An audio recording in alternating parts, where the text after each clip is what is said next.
Pupunta ako ng school ngayon para kumuha ng card ng kapatid ko. Pagkatapos ko nga kumuha ng card yan, hindi ko naman nakakalain na ganito pala karami yung nakabang sa akin. Pagkatapos ko kumuha ng card at pumirma, pumunta lang kami sa gilid ng kalsada para mag-banding at kumain. Pabili nga po, chicken mo lang, Joy. Magkano po yan? Ngayong araw, ipupunta ako ng school para kumuha ng card ng kapatid ko. Kuhanan ng card niya, sana hindi siya nagmana sa akin kasi nung grade ko nung kinder ako, alam ko, puro 60, man. Mali ako. Ang dami, no? Puro 60. Pasama pala ako sa pinsan ko kasi alam nyo may kapalit na FT. FT ka pa. Medyo may problema pala tayo ng kalahati kasi nga di ko alam kung ano section yung kapatid ko. Hindi ko kasi natanong sa kanya kaya hindi ko alam. Ang alam ko lang kung ano yung grade niya, pero alam ko rin kung saan yung school niya. Pero ang hindi ko alam kung ano yung section niya. Siguro section E. Boyfriend niya. Ball pen pala. Sorry, nabubulol ako. Nagkami mo pa yan sa amin ni ate. Ay, sorry. Magawin pa sila mamaya. Nakapili na nga kami, nakakainin namin. Pwede kami bumili? Pabili yun. Buti kala ko bawal ako eh. Bakit naman? Alam ko namang sikat ka na. Hindi po. Kumain na muna kami ng tugtog dito ng pinsan ko kasi ito lang yung nakita namin pagkainan dito sa tapat ng eskwelahan. Inom yan, di ba? Nagininong pa ako bigla. Wala, tapos na binyagan yan. Kaya nga, ninom ka na. Wala, pwede pa yung binyagan ulit. Okay naman yan. Di mo ko in-invite, ano? hello, Di mo ko pinakain, tapos hingya mo na lang ako. Ay, ito ba yung inanak ko? Laki na. Laki na po. Ito po ba yung inanak ko? Oh, laki na. Ay, ito pala. Ay, sorry, kala ko ito. Ketchup. Pengen pong ketchup. Ketchup. Ano lalagay? Po, ipapatong ko yung cellphone ko po. Di ba? Ang galing ko. Ay, nako. Ako lang nakakalam niyan. Kanina ba nga ito naka-record guys pero wala akong kaalam-alam na against salita pala yung video. Kuha ka na. Kuha ka lang. Nabigyan nyo nga po yung perfect kung walang itlog. Andito na kami sa school na pupuntahan namin at tinanong namin yung guard kung pwede na agad makapasok. Ano po, kuha ng card? Ano nga pa po? Sakto 11. Buti early. At least early tayo, di ba? Kahit nauna tayo, at least alam natin, nakuha ng card, is alam sa 11. Eh, ang oras pa lang ngayon, wala pang 10:30, ganun tayo ka-early. Kung kapatid natin, talaga ginalagaan natin yan kasi wala ng parents na gumagabay sa kanya. Nandito naman ako para sa kanya. 10 pa lang. Saktong 10? Nakaharap na nga kami ng spot kung saan tatambay kami para makapagpalipas ng oras. Sa mga oras na to, hindi pa kami nakakabili ng ballpen. Pero yung kasama ko nakakuha siya ng ballpen, kaya sinubukan ko. Ano mo gumagana?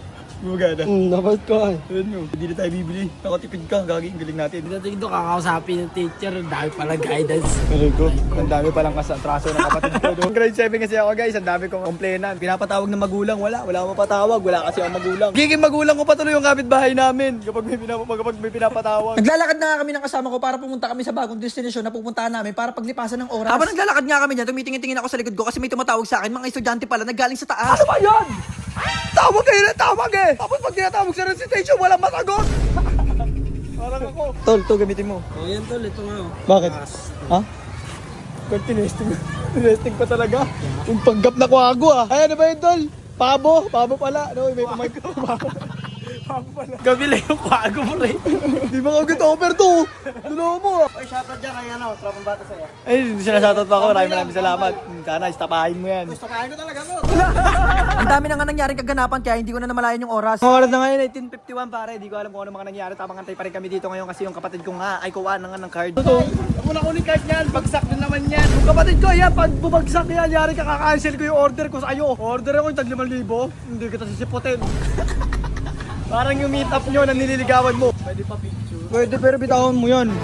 Ulam nyo yan eh. Bitawan mo. Sinitawan din talaga. Huwag kang maiyak ka naman.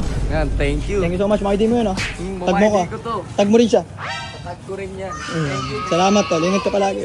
Uy, yung e-bike nyo, lock nyo. Sticker kayo. Wala kang speaker, nalobat. Sticker. Ay, wala. Nalobat nga eh. Wala, ay, ganyan dumidikit. Panoorin ko yung bata. Salamat tol. Sana wag na.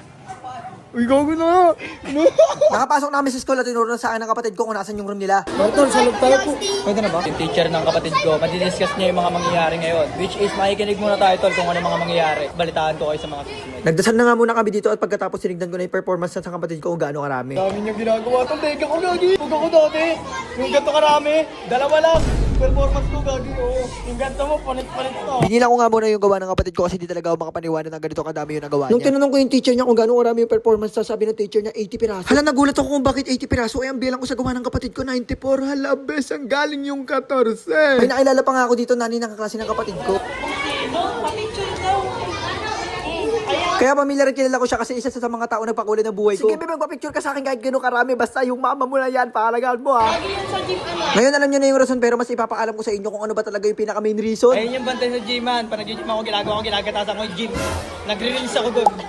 Nakuha ko na nga pala dito yung card ng kapatid ko at di ko nga rin pala aakalain na papasa siya pero may awa. Pagtapos ko nga pumirma, hindi ko naman aakalain na ganito pala karami ang nakaabang kahit hindi naman talaga ako taga-alam. Charot sa mga kapatid ng kaklase ko dyan, mag-aral kayo ng mabuti at isumbong nyo sa akin yung kapatid ko kapag may ginawang masamang tao. Ayaw ko naman na meron siyang kasalanan galing school kasi babattle pa siya ng pangil sa pangil. Kaya hopefully maging good lang ang pag-aaral niya rito sa school kasi sasali ko siya ng panran balang araw. Pangarap niya daw kasi maging member ng The Incredible kasi idol niya si Goku na natalo niya si Vegeta.